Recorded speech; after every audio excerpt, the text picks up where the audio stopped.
Some places are abandoned. Others are forbidden.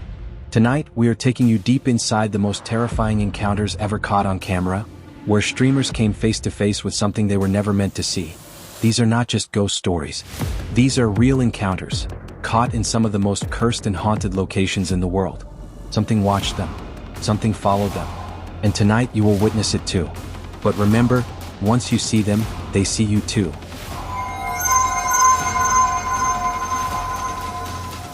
Some houses hold memories. This one holds something much darker.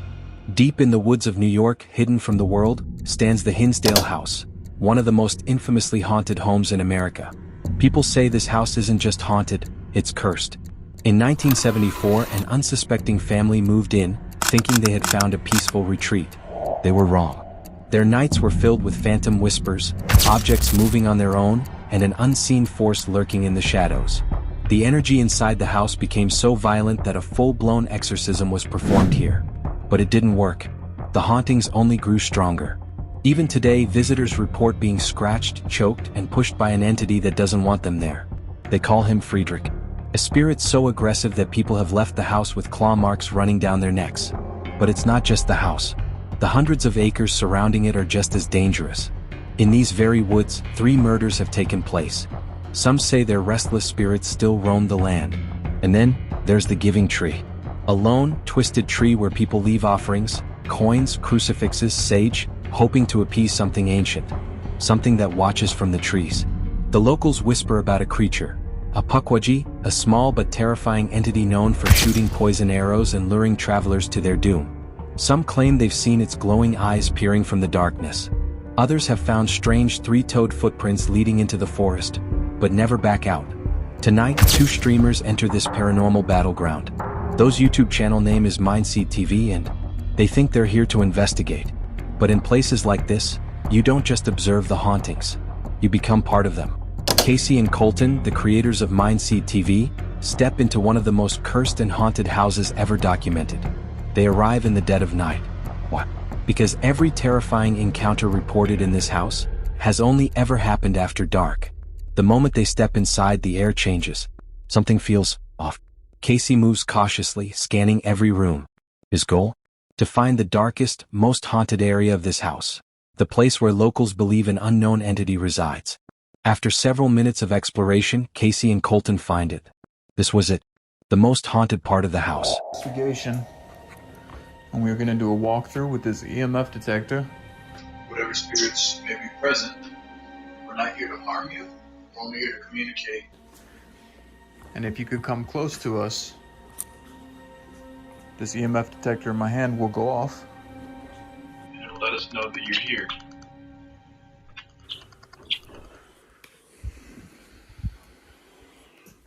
There's this one specific display case with a doll in it, glass enclosure, magnetic latch, and Casey says, it says do not open, do not touch.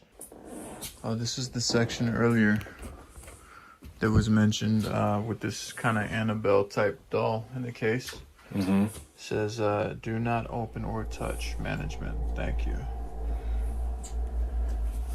What does it say? Yeah, there was like a couple fires here, and I guess the dolls made it out, or see what this doll looks like. It's missing an eyeball. As Casey continues searching the room, his eyes land on something deeply unsettling. It sits motionless, locked behind a glass case. But this isn't just any doll. A warning is written on the glass, clear and unmistakable. Do not open. Do not touch. Anyone who dares to disturb it suffers the consequences. Casey ignores the warning. Then, with one decisive motion, he doesn't stop there. Casey lifts the doll and touches it. And then, something has changed. Something has woken up.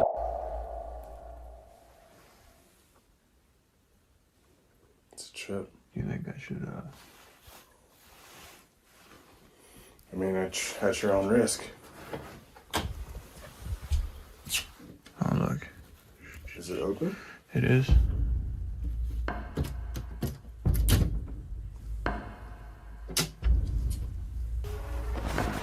Is anything attached to this item? Would you be willing to communicate with us tonight? in a respectful manner. Okay. Well, that's that. If you see my eyes roll to the back of my head at any point, try it with the EMF detector. Oh yeah, that's a good idea too, huh? Dude, I'm not gonna lie. My hand feels weird. Yeah, like after crampy, touching it. like crampy. Yeah, That's. I mean, like sore. Dead ass. Interesting. 100%. Like from my pinky to my thumb, kind of sore. The moment Casey touches the doll, something feels wrong. A strange sensation creeps up his arm. It starts as a dull ache, then spreads like a numbing force as if his hand is being paralyzed. For a brief second, a chilling thought crosses his mind. What if I can't move my hand? But maybe he shouldn't have. Because what happens next is far more disturbing. Still brushing off the strange sensation, Casey turns his attention to something else. His eyes lock onto a worn-out couch sitting against the wall. At first glance, it looks like any other abandoned piece of furniture.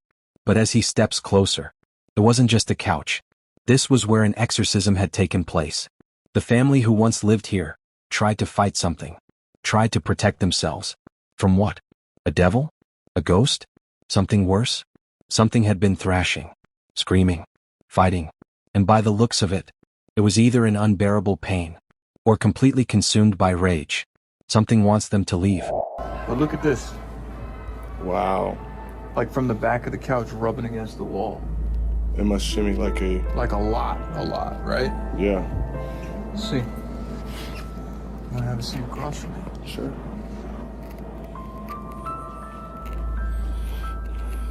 We're told that you could do things on command in this room. And that you've made things move for people. You've made your presence be known. I heard that you could spin that ghost over there on command. Can you make that ghost start moving?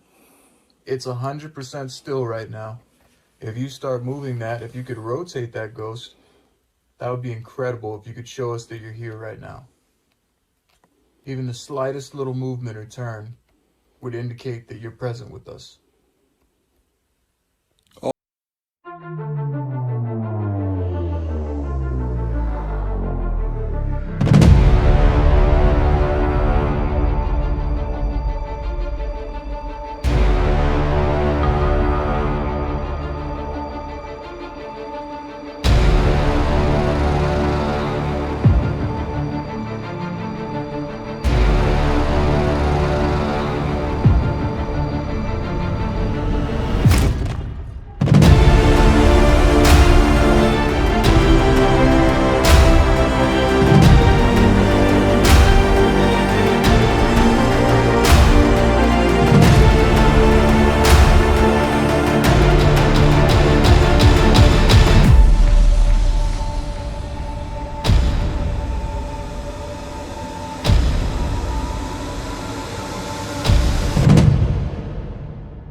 Casey and Colton spend several minutes inside the room trying to make contact. But no matter how many times they call out, how many questions they ask, nothing. No whispers. No movement. No response. For a moment they wonder, is this place really haunted? But what they don't know yet is that the real terror is still waiting. After some time they decide to move on. Leaving the room behind, they continue their exploration, cameras rolling at all times. They know that if something happens, if anything moves, their cameras will capture it. They find it. Something feels off. The wood is scratched, dented, like someone tried to get in or out. Do not open. This door was never meant to be touched. Never meant to be opened. But Casey and Colton ignore the warning. And the moment it swings open, something changes. And now, they have awakened something.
As Casey and Colton push the door open, they are met with nothing but darkness. It's a hidden basement. Or worse, a grave. For a moment they hesitate. They could turn back. But what if there's something down there? Something waiting to be found? And then, the deeper they go, the colder it gets. The space is tight, the walls feel like they are closing in. And then, a creepy, abandoned environment. Determined to make contact, they pull out their ghost-reading gadgets, tools that can detect and track paranormal energy. At first, nothing. But then, a presence, an energy. Something is here. But what is it? Something is watching. But it doesn't want to speak. And at first, nothing seems out of place. But what they don't know yet is that one of those photos is about to reveal something that will haunt them forever. With no clear response, Casey and Colton decide to leave the basement. But the night is far from over. As they continue their investigation, checking every corner of the house, they end up back where it all started. And this time, something is different. They are about to capture something terrifying. We decided to go back into the Hinsdale house, and as we had entered the living room, I noticed something absolutely horrifying.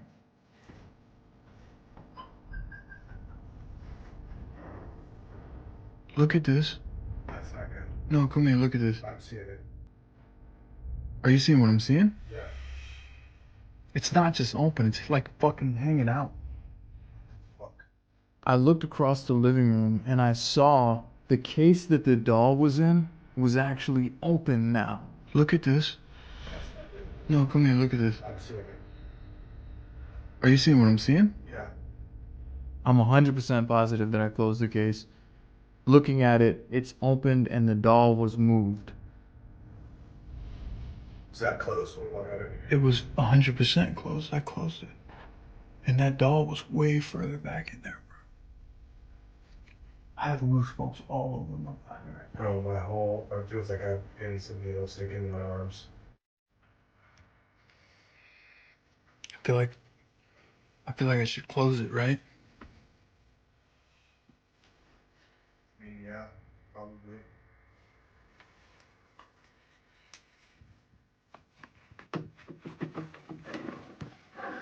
That shit was all the way out. Casey was sure he had locked the door. But now, the door was open, and the doll was facing them. For a moment, Casey and Colton freeze. This was beyond disturbing. Maybe we're not alone in this house, he mutters. Maybe someone else was here. And there was only one way to find out. A ghost experiment. Casey would leave the house completely, heading all the way outside. Colton would stay behind, alone, in the doll's room. Once Casey was far enough, Colton would turn off all the lights. And then he would call out to whatever was lurking in this house. If the stories were true, something would happen.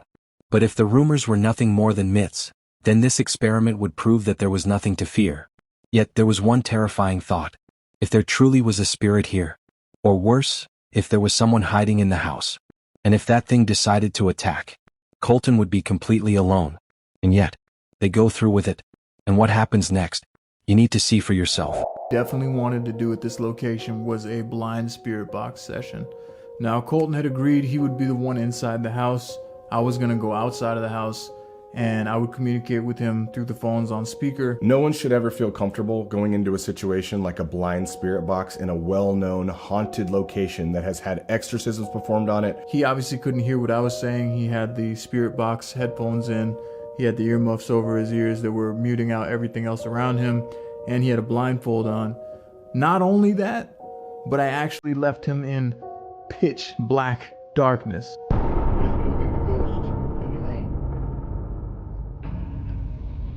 Is whatever spirit is present. Children. Is whatever presence is here evil? Beyond. Are you upset that Colton is in there right now by himself? Maybe so. What is keeping you here? What is keeping you attached to this home? Distress. Is there more than one spirit present here? Oh, yes. How many? Can you give me a direct number? Is there more than one spirit present here? Oh, yes. How many? Can you give me a direct number?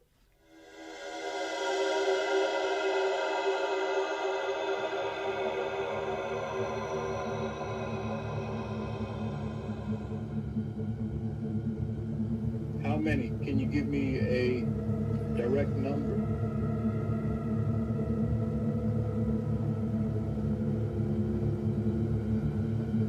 Lasting. Had I known that that case had... How many? Can you give me a direct number?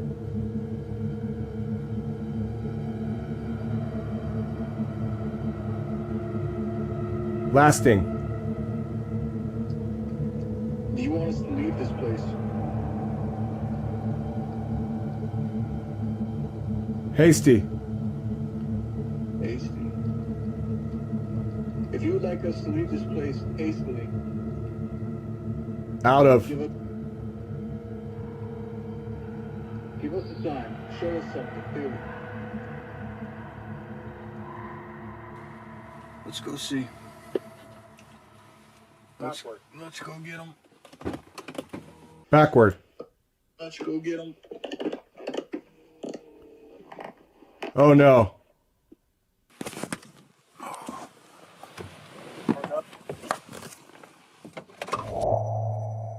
The experiment was over. But Colton wasn't okay. He turns to Casey, his voice low, shaken. "You need to come back inside." "Why?" Casey asked. Colton hesitates. Then, in a whisper, "Because I feel like something is standing right in front of me." Colton doesn't see anything, but he knows it's there. He can feel it. But when he reaches the room, the door is locked. But that's impossible. He left it open. Something locked Colton inside. And as soon as it clicks open, Casey places a hand on his shoulder. "What happened in there?" Colton, still catching his breath, shakes his head. "I don't know. I swear. I think something was staring at me. Maybe it was just my fear."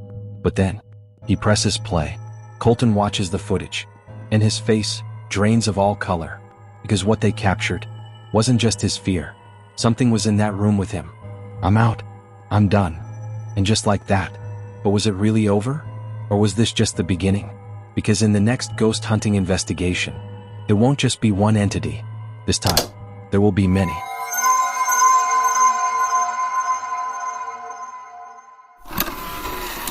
There's a place so terrifying, so drenched in death and despair, that even the bravest souls refuse to enter. A place where over 4,000 people took their final breath, where their screams once echoed through the halls, and where their spirits never left. This is the Indiana State Sanatorium, a decaying asylum swallowed by time and haunted by those who suffered within its walls. But beyond the ghostly whispers and shadowy figures, lies something far more sinister. A dark entity roams these corridors. A figure with burning red eyes, watching, waiting for its next victim. Tonight, 2 streamers step into this nightmare, hoping to uncover the truth. But what they found was something they never meant to see. Some places are simply abandoned. Others are forsaken. The Indiana State Sanatorium is one such place, a graveyard disguised as a hospital, where the walls have absorbed over a century of suffering. Built in 1908, it was meant to be a place of healing. Instead, it became a death trap. Tuberculosis, also known as the White Plague, consumed its victims slowly. Thousands of men, women, and even children lay in these very rooms, watching their own bodies rot from the inside. Desperate for a cure, doctors turned to cruel experiments, cutting out ribs, pumping gas into lungs, leaving patients screaming in agony. Most didn't survive the treatment. Those who did, wished they hadn't. The deaths didn't stop there. When the sanatorium closed, the building was turned into a psychiatric facility, a place where the most disturbed minds were locked away. Some patients tried to escape. They never made it. One was found hanging from a tree in the woods. Another was discovered floating lifeless in a nearby creek. And then, there were the murders. 2 employees were found slaughtered inside these very halls. No one knows by whom, or by what. Even now, locals refuse to go near this place. They whisper about the shadow figures that stalk the upper floors, about the strange lights flickering in empty rooms, about the red-eyed entity that watches from the darkness, and sometimes follows people home. Tonight, 2 streamers make a mistake they will never forget, because some doors should never be opened. Ryan and Wyatt, along with their team, decide to step into the abandoned sanatorium. As they enter and begin their investigation, something strange happens. Ryan is the first to step forward. He introduces himself and his team, setting the stage for what's to come. Then he carefully places a REM pod in the center of the sanatorium, a place where it is believed that spirits still wander. This particular section of the building once housed experimental patients, people who were subjected to horrific procedures, their pain and suffering forever imprinted on these walls. To confirm the presence of any spirit, Ryan also places a flashlight beside the REM pod. He calls out into the darkness, "If anyone is here, use these devices to show us a sign." Ryan's heart races. Someone has responded. But before he can react, the team jumps. The way it moves, as if something invisible just brushed against it. Also rumors that there is a dark entity in this part of the sanatorium, in this building. They say it's a dark entity with red glowing eyes. The first thing I'd like to do is bring out this simple flashlight. I'm going to go ahead and set it there on the top of the stairs. And all I want you to do is turn it on. That'll show us that you are here and you understand what I'm saying. You can hear my voice. Okay, it's a simple tool. This is what a lot of paranormal investigators use. Essentially, a spirit is able to complete the circuit and turn the flashlight on and off. Let's give it a try.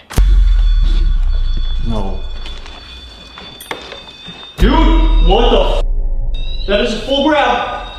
Thank you. Can you let that go? Please? What? Dude. Did we just catch that? The camera. What was it?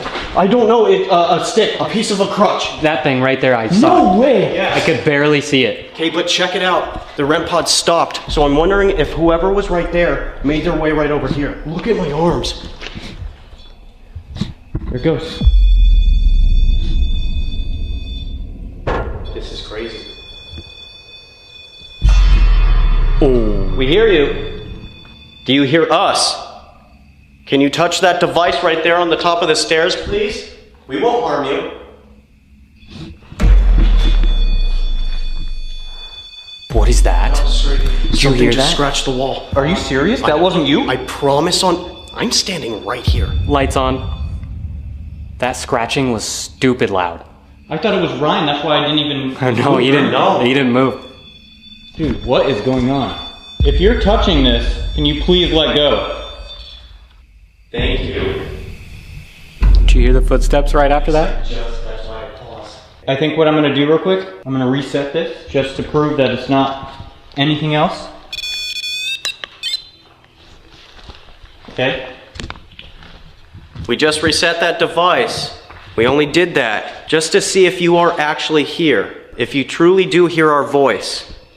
Lights off. Oh, that was down here. That was weird, guys.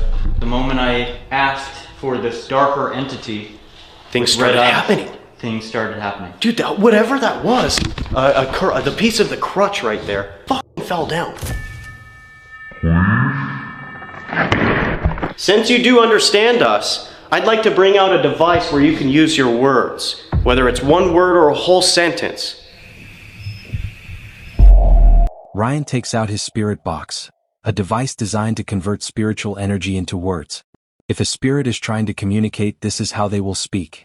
The device crackles to life, and then, Ryan isn't done.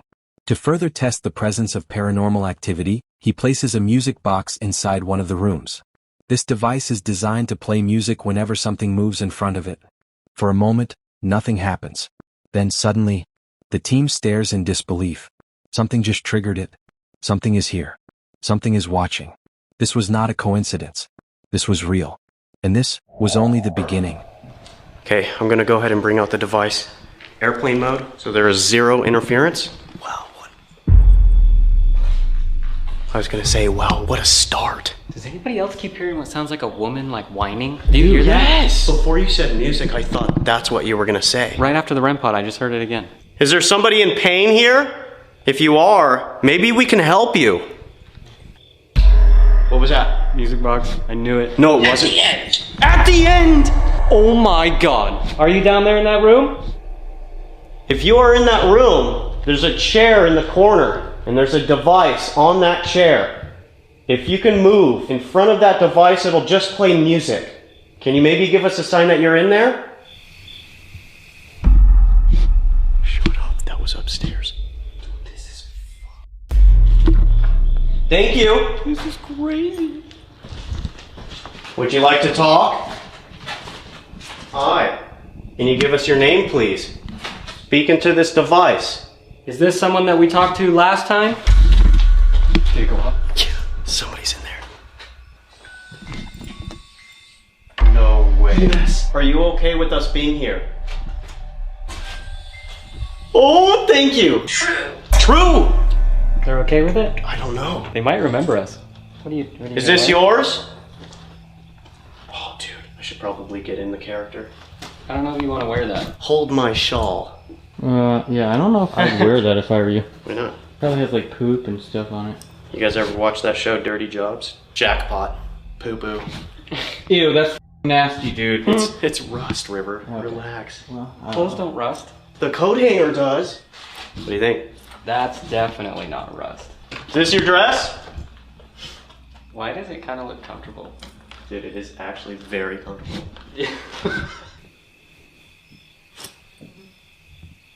Is there somebody upstairs? Oh, you heard that one. That was the woman again. Is there a woman here? Is that you? If you can see Ryan right now, what is he wearing? Enter. Something bad here. Ghost, enter something bad here. Uh-oh. Do you fear us? Whoa! Oh my god, dude! It depends on what you want to do. Dude, now the music box is going crazy. Glory. Ryan stands in the center of the decayed room, the air thick with an eerie silence. He carefully places the music box in the corner, a device designed to play whenever something moves in front of it. But tonight, he takes the experiment one step further. This isn't just any dress. It belonged to the patients, those who once lived, suffered, and died within these walls. Patients who were used for horrifying experiments. Ryan slips it on, believing that by dressing like them, he might be able to connect with their spirits. For a few moments, there is only silence. The music box has been triggered. Ryan freezes. His breath catches in his throat. Something, or someone, is here. Trying to establish communication, Ryan turns to the spirit box. Is anyone here? Then, a voice. Distorted. Unnatural. Are you afraid of us? Ryan's eyes widen. His blood runs cold. A direct response. A clear message. This was no longer just an investigation. There was something inside this room, watching him.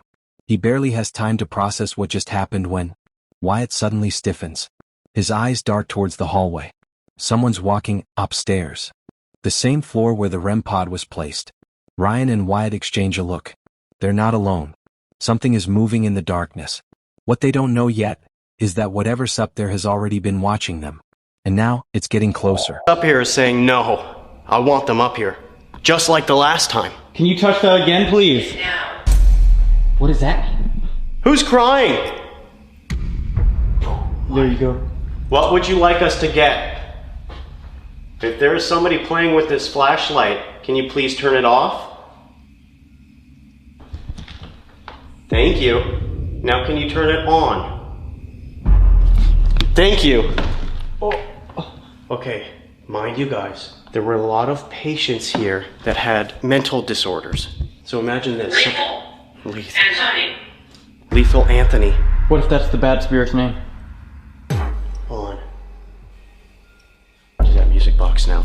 Ever since we went to the door. Yeah. And after we came up here chasing the REM pod, it says turn around. Yeah. Get it now. Get what though? Right? As I was trying to say, imagine somebody sitting right there, super focused on the light, and then somebody's over there in the hallway, gradually making an appearance by setting off the REM pod, and then you have another person down there. Illness. Illness! Oh! Mental dude! Whoa. That's okay. I'm wearing a dress. Maybe you could tell us what's wrong with you. Do you know? I might take this off. Yeah, take it off. Oh no. Was it the white plague? Or something else? Are you stuck in that? Yeah. Oh great, Ryan. This is why you should not put on random clothes that you find. These clothes were probably from the 1800s. Hello? It's down there. Who's down there? Dude, I don't know where to go. For real, this is nuts. We go down there, things happen up here. We come up here, things happen down there. I was just going to say, unless if it is somebody who is aware that we are here, and they're just walking around, keeping a distance from us. Could be, yeah. Because that kind of stuff happens very often. If there is an entity here with glowing red eyes, can you show us that you're here? We're not scared of you. Wait. That was a long one. Is he down there in that room with the music? Terrified. Terrified of that entity? Or this entity wants to terrify us. Did it say terrified or terrify? Terrify. Terrified. You just hear frickin' pounding on the stairs. Oh, I flip. Let me ask this then. If there are any spirits that are intelligent, who can understand what we're saying and who have been answering us, will you please set off one of these objects or do something to let us know where you are? That's upstairs. Yeah. That was definitely upstairs. If that's you upstairs, can you touch the red light? The one on the floor? No! Say a prayer. Say a prayer! Whoa. Did you guys just hear that? Sounded like glass just broke. Say a prayer and trap. That's what we got out of the device. What do you mean by say a prayer? Body. Body. They took me. What? Say a prayer, trap, body, and they took me. What? He was not moving. I was looking right at him. Ryan and his team rushed to the upper floor, following the sound of footsteps that had sent chills down Wyatt's spine. The moment they stepped in, they felt it. This was no longer just a theory. There was something here. And now one thing was certain, it wasn't alone. How many spirits were lurking in this darkness? Ryan and his team wanted answers. They tried to communicate, calling out to whatever was in this building. How many of you are here? Are we speaking to the spirit that people claim follows visitors? The one with glowing red eyes? But no response. The entity refused to answer. Instead, it gave a warning. Save yourself. Ryan's pulse quickens. A spirit, warning him to leave? Still, Ryan wasn't ready to back down. Can I see the red-eyed spirit? He asks, his voice steady, yet laced with tension. For a moment, there is only silence. Then, the spirit speaks again. Above you. The spirit wasn't just warning him. It was telling him where to look. Ryan's eyes slowly move upward. Above him was an attic. And according to the spirit, that's where the red-eyed entity was about to appear. They don't know. Warning. Warning! They maybe don't know if it is the entity. Or like what it is even? Yeah. Are you saying that this dark energy is powerful and can harm us? We've heard that this entity has harmed lots of people who come and visit. There's even people who will enter inside this building and turn right around because the entity scares them out. Where is this dark spirit? Look in attic. Shut up! Shut the Oh my god! No. That way. was crazy. They're up there? Wait and see. I don't want to wait. We don't have time. So if you're up there, come down. Dude, that's literally what happened the last time, right? That is the craziest ever. Can you point us in the direction of the ladder, please? We'll go up there, or at least look.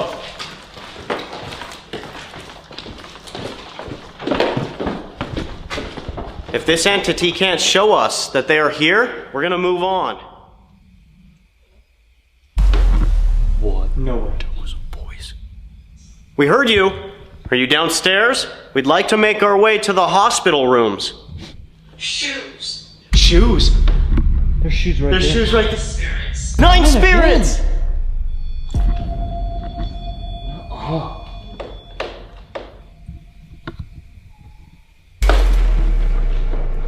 Guys. No way.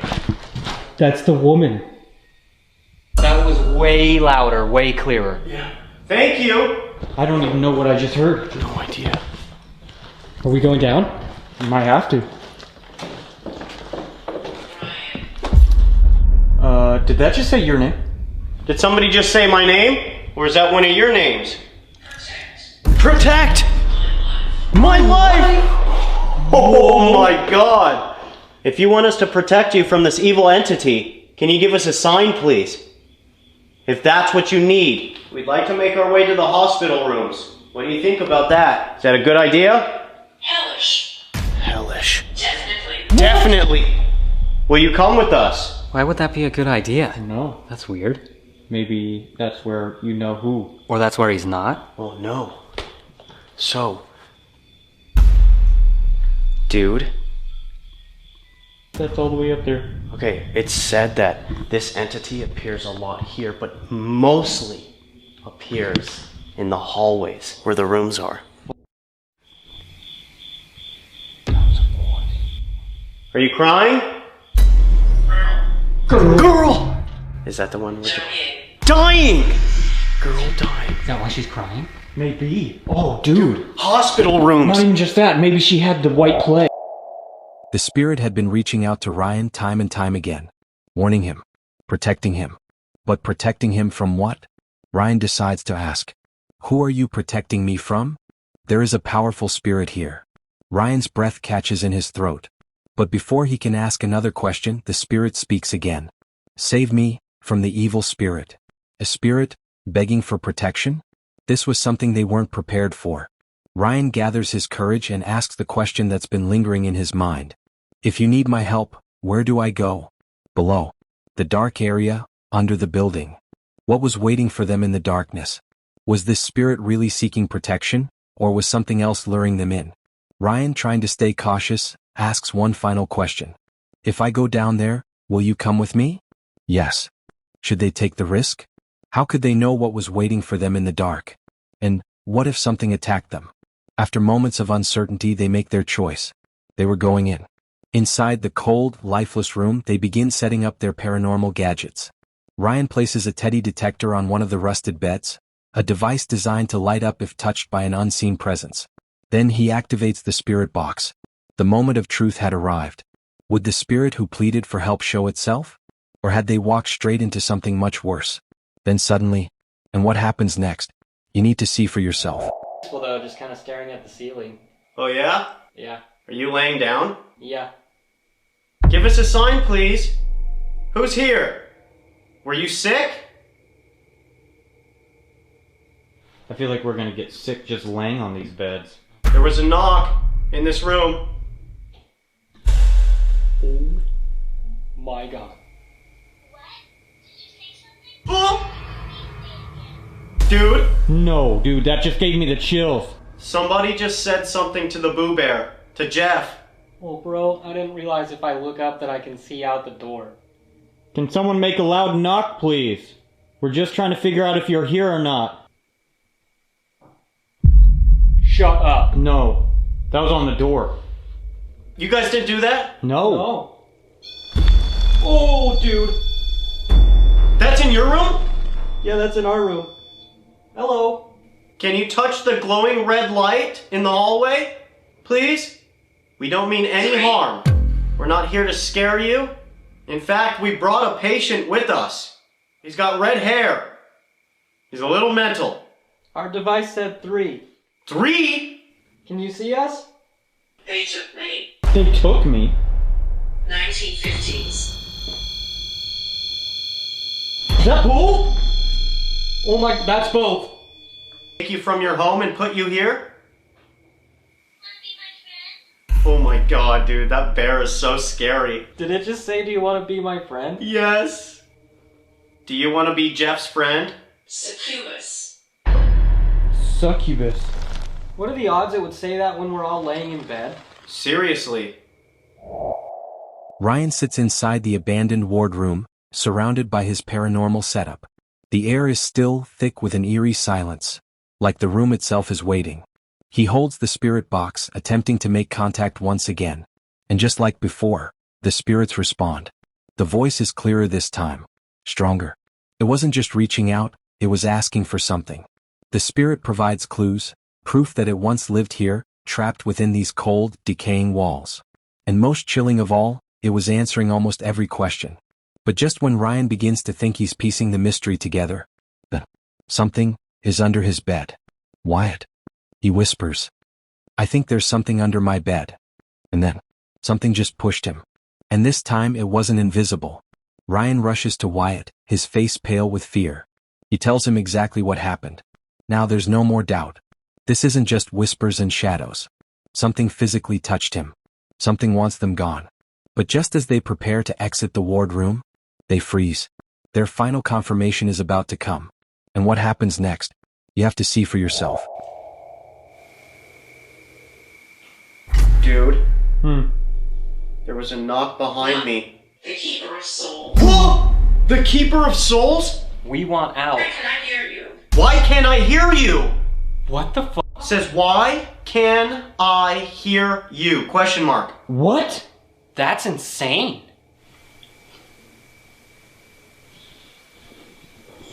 Guys? Something is under my bed. I promise. Look, you gotta look. Nope. I'm about to run. I'm serious.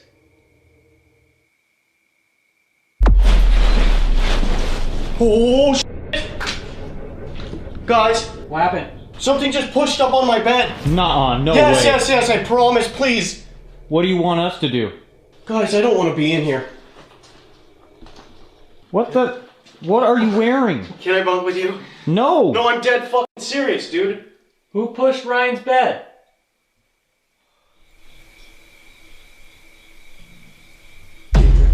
That's in my room. I heard that. Ryan and his team step out of the ward rooms, their minds racing after the terrifying encounters they just experienced.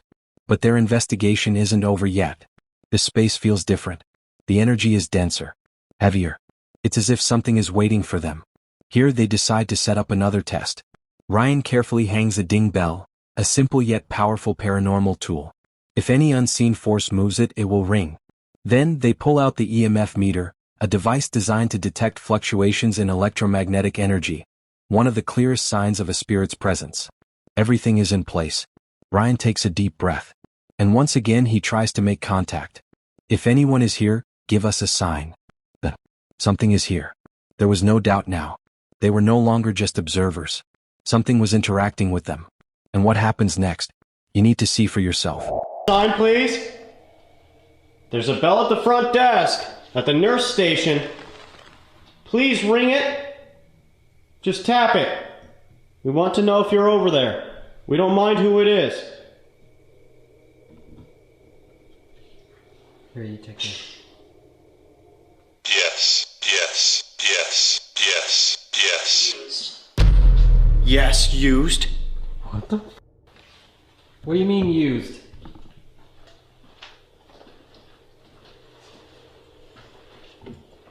Are you here? It's very lonely here. It's very lonely here. Feels like it. Well, where are you? You feel how much colder it is down here? Yeah. Why, it's literally like the crossroad. Did you just see that? I did. Am I close to you? This device picks up your energy. If you could get near it, it will not harm you. Thank you. Why can't you touch that bell? Is it possible? I'm getting anxiety. Knock. Knock. It just spiked again. Again. Who are you? Were you a patient?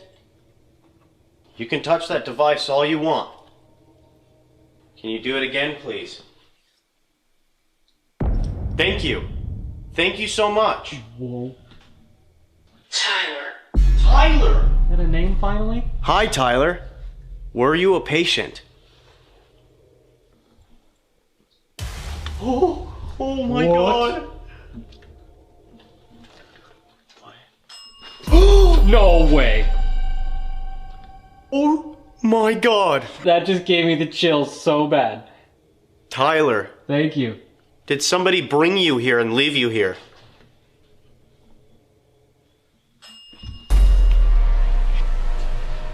It's like somebody just walked up to it. Ryan carefully sets up his equipment, his heart pounding as he attempts to make contact once again. The moment he speaks, the spirits respond, a clear sign of their presence. But this time, something feels different. Ryan and his team exchange glances. They heard it too. The footsteps continue. Soft, then heavy, as if something is circling them. And then, more strange occurrences begin unfolding around them. Whispers, unexplained movements, an energy that grows stronger by the second. And then, the worst happens. The most chilling moment of the night. Something just touched me. But this time it wasn't just a soft brush. It was aggressive. He looks at his teammates. He already knows what must be done. It's time to leave. Because whatever is here doesn't want them staying any longer. Are you over here? God, I don't feel good. Right now, dude, we are legitimately in the middle of the crossroads of this hospital. We're in the middle of the whole place.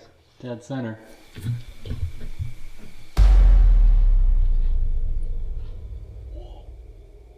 Do you know about the entity with the red eyes?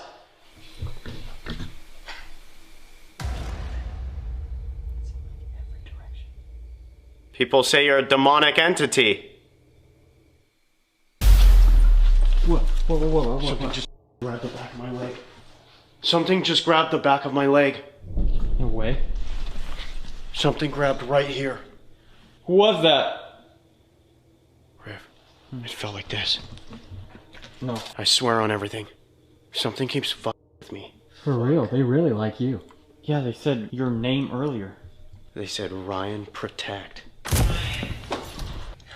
Didn't they say protect? They did. Maybe something. Ryan felt it again.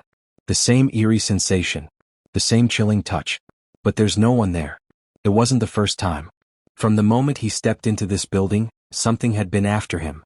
The spirit called him down to the lower levels. The spirit warned him to pray. The spirit told him to protect himself. Then, another realization sinks in. This wasn't just a random haunting. Every incident, every footstep, every whisper, every chilling touch had been focused on him. Something is underneath him. And then, this wasn't just a presence. This was an attack. Something wanted him gone. And now Ryan knew why. The spirits he was speaking to? They were afraid too. Stay away. Protect yourself. Somewhere in this place, a force more powerful than them all was lurking. The spirits were either its victims, or its trap. And now Ryan was its next target. It was time to leave. Staying any longer might be their last mistake. But one thing is clear. They will return. And next time, they will be ready. And no. Tonight, we witnessed two terrifying investigations. Two teams, Ryan and Wyatt, Casey and Colton. Both stepped into haunted, abandoned places. Both encountered something unexplainable. They used scientific tools, ghost hunting equipment, even their own instincts. But despite all their preparation, they were still caught off guard. But the question is, what was real? Did these streamers truly encounter spirits? Or was something far more sinister at play? And more importantly, are they really safe now? Let us know your thoughts in the comments below. And if you thought this was terrifying, just wait. Because in our next ghost hunt, make sure to subscribe. Turn on notifications. Because next time, you won't want to watch alone.